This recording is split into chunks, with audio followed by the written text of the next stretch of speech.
I want to thank everybody for coming here on such short notice. My name is deNicola, and we felt that it was necessary to pull this all together because we have about a week to comment on the environment plan that was submitted to the EPA, and we want to make sure that everyone has a voice in it. We've hired experts, independent experts, so that we can ensure the protection of our children, the health-based protection of our children and our teachers. We have some of our experts here. Some of them obviously are not here. People have flown in and pulled this together really quickly. We have an incredible advisory board. We have incredible experts that have lots of experience. We've hired them. I'll introduce you to them later on today or tonight. And then also, I want to let you guys know that it's really important that the community understand exactly what this work plan means. And not just us reading it, because I read it and I was like, all right, and I have been studying this for quite a while, but we really need to understand from independent experts so that they can tell us how things usually go. What's the best science? Where are we, moving to right now? Not just regulatory standards, but health-based standards for our kids, because this is about their health. And it's very different than regulations from the government. So we have our experts here, and they will talk to you about all of this so that we truly understand what this plan's about. And then the other great thing is that we have questions. I mean, all of us have different opinions and different ideas of what's going on. And we want to make sure that we have someone to ask and somebody that can answer these questions about health, about different past experiences with PCBs. We've got someone here from New York that has been dealing with PCBs since 2009. And what their experience is going on and what we can learn and avoid some pitfalls with it. We also have people here that have been fighting the environmental fight for schools, for over 30 years at this point. So what's important to understand about the reason that we have to hire our own independent expert is that government agencies are in the business of protecting the public interest, which include both citizens and industry. So every time that there's a regulation, it's a compromise. That's what Congress does. It's a compromise somewhere between industry, what they want, and public health, and protecting it. So things come out in the middle. But that doesn't mean that it's a health-based number that they come up with. And we'll have our experts talk to you about this today. The school district, may in their hearts really want to protect our kids, but they also have to protect themselves. They're a business too. Our independent experts are hired by us, and they'll be in the business of protecting our children and our teachers.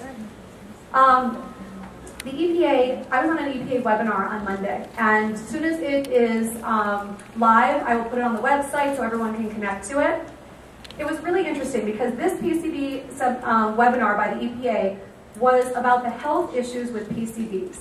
And here's what the experts said about this. I found this very fascinating. After listening to people, we had an EPA expert, a toxicologist, senior toxicologist for the EPA. What she said, this was my question. It said, do you think that we should leave PCBs in our schools? Some people want to manage PCBs in place and continue to let them expose school-aged children. Do you think this method will put our children in potential harm's way? So the EPA toxicologist, Dr. Lehman, said, we know less than we'd like to about dose response in terms of PCB inhalation, but we know enough about PCBs to know that inhaling them is probably not good. So I think that leaving them in place is probably not the course of action that we want to follow. You guys can read this. It's attached to the back side. You can read the rest of the comments. There's the Swedish EPA. I did not know that there was a Swedish EPA until I listened to this webinar. Dr. Johansson, he basically said, if I can add to this, I would certainly not recommend to leave PCBs in these buildings. He says, when it comes to human health risk assessment, it is not based on one exposure, not based on just the indoor air or inhalation alone, but because we are all exposed to contaminated food on top of the indoor air and everything else, it accumulates in our body. The last person is the University of Iowa professor, Dr. Ludwig. She was given this great grant from the EPA to study PCBs in Iowa, in Chicago schools, and something going on also in Gary, Indiana. And basically what she said is that what they're finding is we don't just have dioxin-like PCBs, but we also have neurotoxin PCBs. And some of the congeners that we know, the 209 congeners, some of them have some really interesting side effects, or not side effects, causation to them, like PCB95. They're finding a correlation to autism and Parkinson's. So there's other things that we need to be looking at, but basic what she said is in the meantime while we're studying all this, which they're continuing to do, we should just err on the side of caution where it's possible. So remove the sources where possible and try to be as vigilant as possible. That's my attitude. When we can remove them and any exposure anywhere or lower it, that's what we should be doing. So you guys can read more information that's transcribed here, and then you'll be able to hear the entire presentation. And there's 3 different PowerPoints, and they're up on our website. So we found that to be really interesting. We keep learning more and more about what's going on, and that's why we need our experts, because they're going to take the most up-to-date science to protect our kids and to protect our teachers. And we have the ability to fix this, and we need to fix it. And they're going to help us navigate through the regulations and navigate through the government agencies and to make sure that we're doing all the right things. And we can do this all together. Our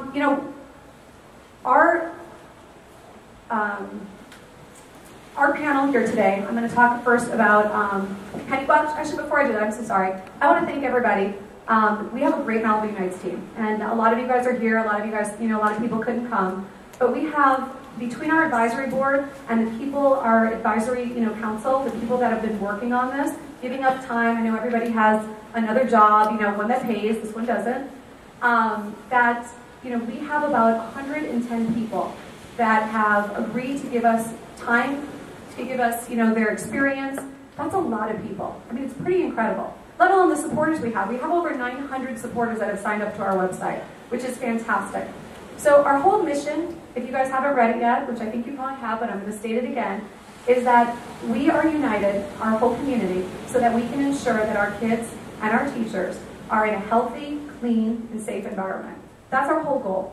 We've done some great things so far. We've uncovered that there was some pesticide and rodenticide use at our school that was in a violation of the Healthy Schools Act.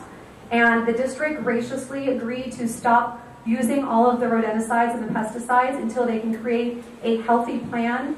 We're hoping for, an organic plan, but they're willing to work with experts to figure out what is best, at our schools. And that's, to us, that's a big win for everybody, at our campuses. So I want to thank everybody who was part of that and everybody, all the work that you guys have been doing. I am so grateful to all of you.